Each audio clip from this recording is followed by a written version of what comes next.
Bonjour à toutes et à tous, ici Khalil Jebali pour ce Good Morning Market du 30 mai. Nous commençons tout de suite avec le rappel légal habituel. XTB France informe les participants que la présentation à venir et les informations qui vont être dispensées ne constituent pas en aucune manière une sollicitation ou incitation à acheter ou vendre des produits financiers. Voilà, on attaque tout de suite avec le calendrier économique de ce mercredi. Et vous le voyez, on aura pas mal de data dont on prendra connaissance. Donc les chiffres du chômage allemand, donc ça c'est désormais chose faite. Chiffre du chômage encore tombé à 5,2% contre 5,3% attendu et 5,3% le mois dernier. Donc ça c'est quand même très positif en Allemagne. Ensuite on prendra connaissance toujours en Allemagne de l'indice des prix à la consommation cet après-midi. Donc ça c'est bien évidemment quelque chose qui nous intéressera. Ensuite on aura le rapport ADP sur les créations d'emplois dans le secteur privé aux États-Unis. Donc ça c'est un rapport majeur bien évidemment avant les NFP attendus ce vendredi. On aura ensuite la deuxième estimation du produit intérieur brut du PIB du premier trimestre aux États-Unis. Et enfin le beige book de la Réserve fédérale, donc qui sera publié aujourd'hui à 20 h. Beaucoup d'attentes une fois de plus autour de ces statistiques américaines. Par ailleurs, sur la séance du jour, inutile de vous le dire, elle sera bien sûr dominée par l'Italie et pour cause. Les prochaines élections générales devraient avoir lieu dès le mois de juillet. Le président italien Sergio Mattarella, je le rappelle, a confié à l'économiste Carlo Cottarelli la responsabilité de former un gouvernement technique.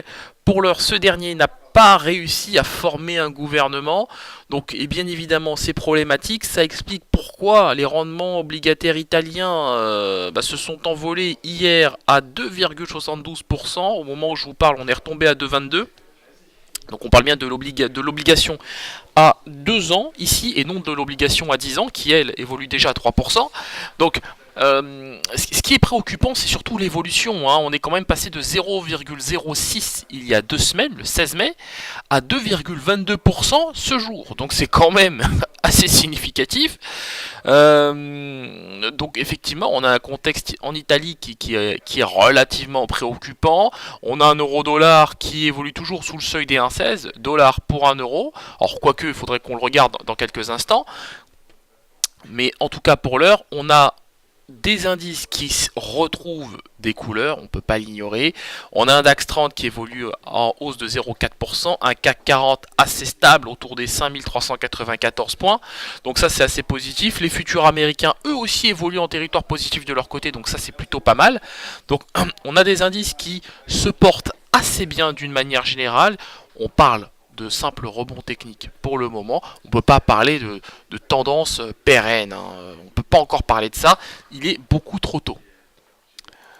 Sur la paire euro-dollar, maintenant, donc on le voit, on est toujours sous le seuil des 1,16, on est même aux portes des 1,16. On peut dire qu'on a assisté à un très beau rebond technique sur la paire euro-dollar, donc on est venu tester le seuil des 1,1518. Alors effectivement, ce qui est positif, c'est qu'on a su prendre appui, c'est que les investisseurs ont su prendre appui sur ce niveau de prix pour racheter l'euro-dollar en direction des 1,16. En tout cas pour l'heure, nous sommes très proche des 1,16 dollars pour 1 euro. Je pense qu'on est susceptible de revoir pourquoi pas le seuil des 1,1638 en cas de mauvaise NFP aux États-Unis. Et pourquoi pas, oui, 1,1638. 1,1638, il me semble que ça peut être pas mal.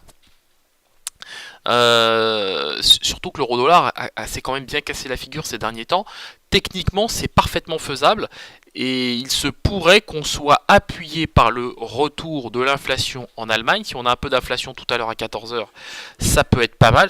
Ou si on a un retour de l'inflation constaté, je devrais dire, en Allemagne, ça peut être pas mal. Et si on a un rapport ADP relativement moyen, voire même mauvais, là effectivement ça pourrait profiter à l'euro, et dans ce contexte nous pourrions pourquoi pas revoir le seuil des 1,1638. Merci à vous et à tout à l'heure.